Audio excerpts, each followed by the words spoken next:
नाज़रीन तो breaking news अवां सां शेयर कंदालूं कराची का। सिंध के इतलात वारे वज़ीर शर्जील इनाम मेमण है तो DGISPR एक भेरो बीहर PTI की साजिशी थ्योरी के रद्द करे छड़ियो है।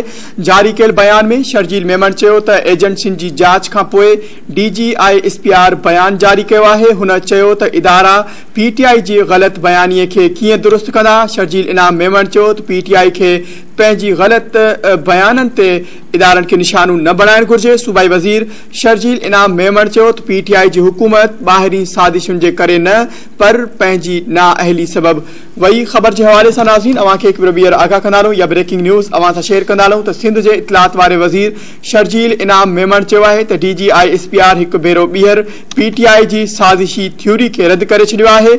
जारी कल बयान में शर्जील मेमण तो एजेंसियों की जांच का DGISPR बयान जारी किया है। हुन तो इदारा PTI की गलत बयानी के किएं दुरुस्त कंदा।